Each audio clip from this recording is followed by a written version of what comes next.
கோயம்புத்தூர்லேருந்து சொந்த ஊருக்கு பஸ்ஸில் ட்ராவல் பண்ணுவீங்களா? இந்த வீடியோவை ஸ்கிப் பண்ணிடாதீங்க.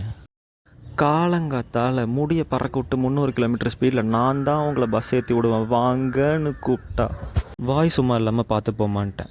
அதுக்கு ஸ்பீடாக போகிறவன் டிரைவரு, ஸ்பீட் பிரேக்கரை கூட மதிக்காமல் போகிறவன் ரைடரு அப்படின்னு கண்ணை மூடி கண்ணை திறக்கிறதுக்குள்ளே சிங்கானூரே வந்து விட்டா. கோயம்புத்தூர்லேருந்து வெளியூர் போகிறதுக்கு மெயினான 4 பஸ் ஸ்டாண்ட் இருக்குது. அதை பற்றி தான் நம்ம இன்றைக்கி பார்க்க போகிறோம். நான் இப்போ சொல்ல போகிறது கவர்மெண்ட் பஸ்ஸஸ் மட்டும். ப்ரைவேட் பஸ்ஸஸோட boarding, route and dropping point எல்லாமே அவங்களோட ஆப்லேயே பார்த்துக்கலாம்.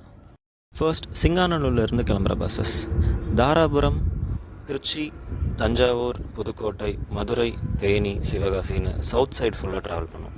நெக்ஸ்ட், பச்சை பசேர்னு ஊரை பார்க்குறதுக்கு நம்ம ஃபுட்டுக்கும் ஃபிஷ் மார்க்கெட்டுக்கும் ஃபேமஸான உக்கடம்லேருந்து கிளம்புறோம். இங்கேருந்து பாலக்காடு, பழனி, பொள்ளாச்சி, உடுமலைப்பேட்டை, வால்பாறை, ஏன் திண்டுக்கல், மதுரை கூட போகலாம்.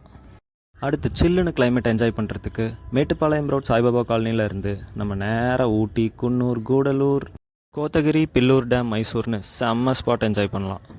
அடுத்து, வெல் டெவலப்டு சிட்டிஸ்க்கு போக காந்திபுரம் சென்ட்ரல் பஸ் ஸ்டாண்ட்லேருந்து கிளம்புறோம். ஈரோடு, கோபிச்செட்டிப்பாளையம், திருப்பூர், மேட்டூர், சேலம், கரூர், தருமபுரி, காஞ்சிபுரம், சென்னை. உங்களோட பஸ் எக்ஸ்பீரியன்ஸை எங்களோட ஷேர் பண்ணிக்கோங்க. தேங்க்யூ.